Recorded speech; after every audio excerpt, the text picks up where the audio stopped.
la chaîne de la diaspora congolaise. Bandeko Balandi, il y a Eco Dynamique Télévision, la chaîne de la diaspora, la voix autorisée. Émission Oyo, tant que Moussou c'est Rosala, émission Otoro Sepeli Sabino pour l'année 2017, Tokabana Bino. Mais le rôle là, Tokabana en 2017, rendez-vous est allé le 31 décembre. Et les Gaboni, les catholiques vont remettre ça dans Balabala. Et les Gaboni, est-ce que Batu va remettre biso to mitu na kaka Congo ya nani? Congo ezalaka ya nani? Congo ezala ya nani koma ya nani? Bandeko Balandi na CPI kokutana bino lisu na mokomo lelo, mais cette fois-ci tokutana lisusu boyebi ba pasi ezwaki biso ba souffrance oyo ezwaki biso na mokolo ya jeudi passé ndenge nini ba betaki biso ba mama ki biso ya ko mama parce que to ndima ko bundela mboka.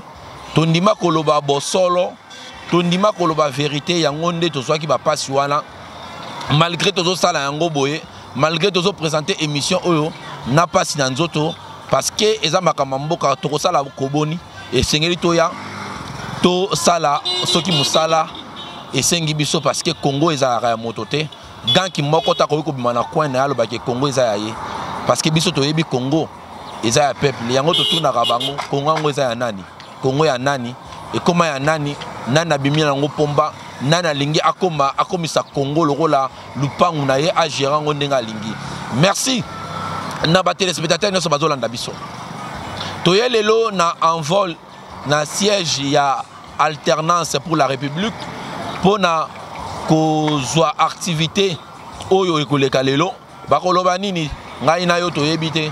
Est-ce que bakoloba po bateka mboka Congo bakoloba po babongisa mboka Congo totiki bino bolanda elongo na secrétaire exécutif ya AR Alternance pour la République plateforme oyo ezali ko soutenir candidature ya Moïse Katumbi toyebi te soki bakwa soutenir marche le 31 toyebi te soki bakoloba nini soki be bakoteka Congo na bato mususu mais biso totuna kaka Congo ezala ba politicien Congo ezala ya ba opposant to Congo ezalaka ya bana mboka Kongango ya nani bolanda.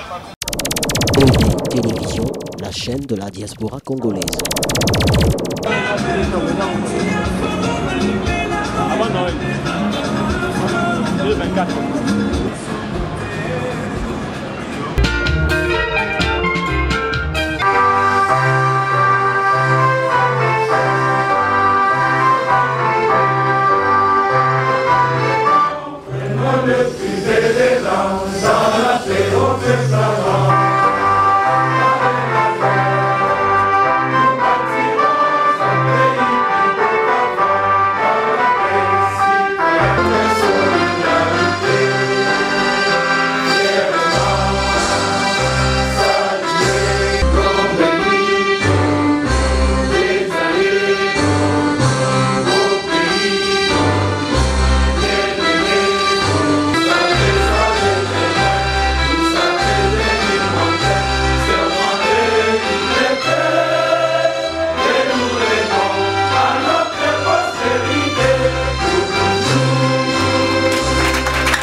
Message à Liboso était par institution sur le cannabis mandat et sila. Institution à Liboso président de la République. Yami Balé Assemblée nationale. Yami Sato Sénat. À gouverneur des provinces et aux assemblées provinciales, mandat Namayo.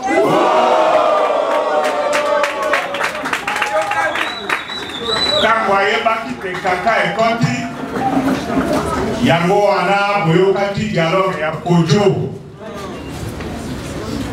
Pe Balingaki pour profiter d'un dialogue et Apojo pour agriver le peuple à Bissau.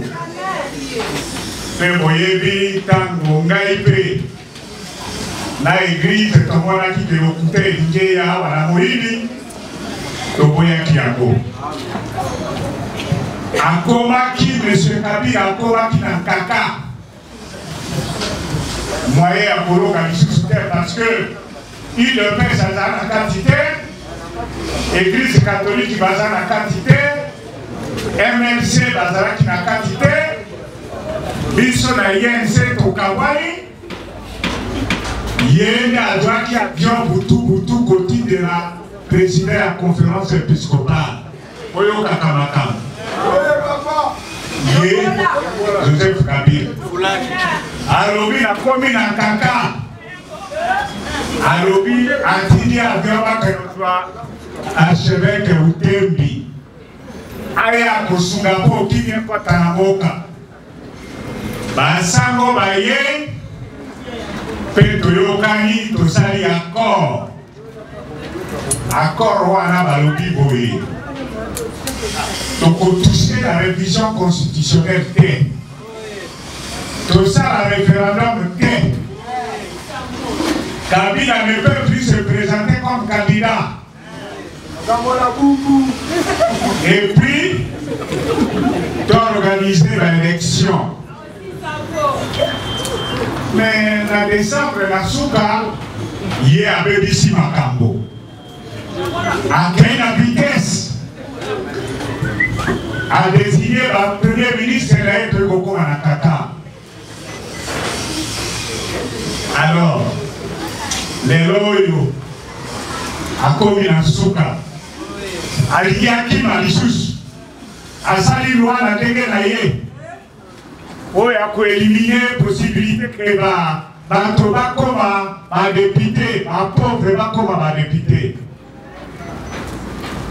biso tolobi boye tolingi yango te mpe na kati ya accord tolobi décrispation politique baprisonnier politique babima Katumbi Mbusani ya mwisi bazonga Concorde nationale contre la tosala la élection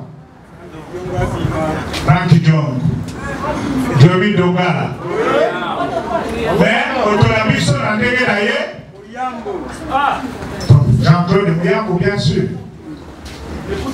appareil biso lisusu mais okoki kokenda na mbangu mpe ezali okokoma te parce que passe eleki biso Oyebi 5000 morts na Kasai, 80 fausses communes, tout ça pour le pouvoir.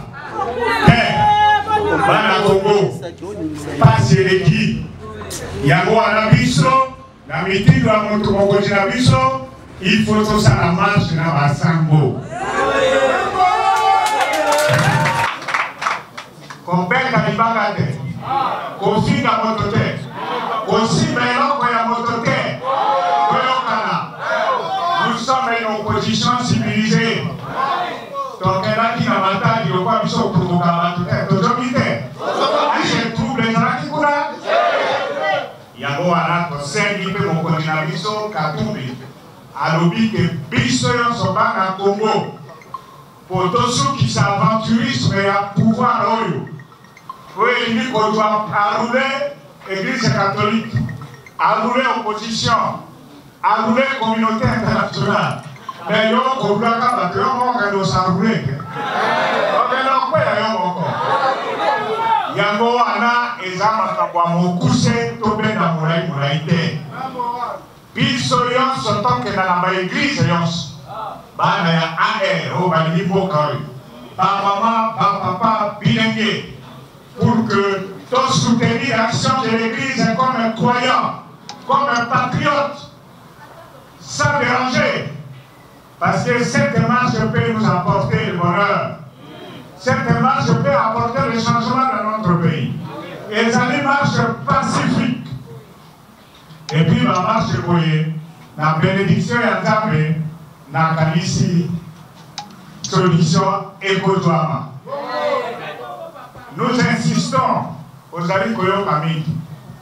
Opposition et alliés Moko, dirigé par Félix Tshisekedi. Donc il y a un changement au Kabola. Il faut Koyo Kayabo. Pe Bokoloma Biyomi mosusu ebandi koya. Oya kokata makambo c'est le peuple congolais. Yo ozali korouler baninga le peuple mokoravode akopona yo te. Mais soki moto alobi nasali mabe ngai mpe na ye tobunda mais okokata na la sorte te. La sorte est fermée, qui composant. Mais soko ye pembeni olomoto kuna biso eyaka na yo. Teyokani baloba te ke yo moto boye atomi akoya na opposition moto akotaka na sorte te parce que les sortes azana dit composante peut en verrouiller. Mais nous avons démontré que Rassop seul tokokokate bandinga ya MLC bakuikoya na bamosusu pesa ke tokai na itumba soki elongi elonga na yaboka oloba te ke na cité bato sokala lina cité MLC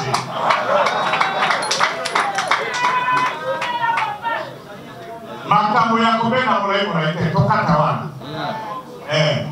message oyo toyebisa bino yango wana na botosi na bokimia nyonso mobulu te libanga te kofinga moto te bosala mosala mais message na bapolisier mpe bamilitaire nakanisi bato bakomona mpasi koleka mingi ezali polisier na bamilitaire ozali kolala na ndako ya manjanja olopati manjanja bosali bayipe na banka tokomona biso oyo bitumba oyo mpe tazali kosala mpona kosunga bino otosa bakongolais tokoya mpuna mpe toboyi bitumba abo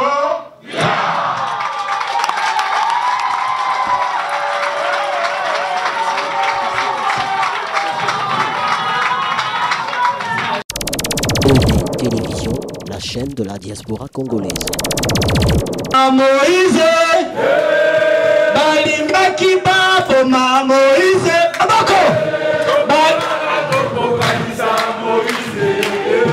Tokorara Toko Kanisa Moïse. Télévision, la chaîne de la diaspora congolaise. Église alingi se ko rappeler biso que to respecter l'engagement na biso tozali na accord oyo tosalaki accord wana ebongaki ke kimia kota na mboka mais monsieur Kabila na famille politique na ye babebisi yango lelo balingi bamema biso na mobulu na ba désordre oyebi ke mobulu na ba désordre eti biso na Kaka na Kasai plus de 5000 morts 80 fausses communes 650 viols et assassinats. Donc ce sont des crimes gratuits au Basali. Donc pour éviter le désordre wana, pour éviter Mobulu wana, n'oubliez pas que le Congo a déjà connu un génocide de 6 millions de morts. Yango wana tolandine c'est là ya église ou alingi kimia pour que toi appliquer accord, toi respecter la constitution. Tout ça, la décrispation, prisonniers politiques, Mouyambo, Diomi Dongala, Franck Diongo, Baba Kyungo, résidence surveillée, Batoba Bima, peut organiser des élections dans la paix pour que Kimien, quand on a pays d'Abisso, peut tout ça là, pour la bonheur et à Congo, et à Afrique mobile. Alors, message de la population, mais la population, c'est que Batoyonso, na Kimia, Mobulute, Bitumbate, Mabangate, Botos, Tobima elongo na basango pour na kosala marche pacifique ya ba chrétien et des ingi kotali sake il faut monsieur Kabila na bande konaye na batonaye bandi ma accord bandi ma esprit ya constitution pour kimia kota na mboka toyebisa ba militant na biso na ba congolais nyonso ke toza derrière la marche des laïcs des prêtres laïcs catholiques parce que tozo manifester pour biso nyonso toza concerné ezali kaka basango baza concerné te. Nous tous nous sommes concernés par la misère que nous traversons dans notre pays et c'est pour cela que nous voulons manifester au niveau national, au niveau international, qu'on sache que nous sommes fatigués avec le régime en place.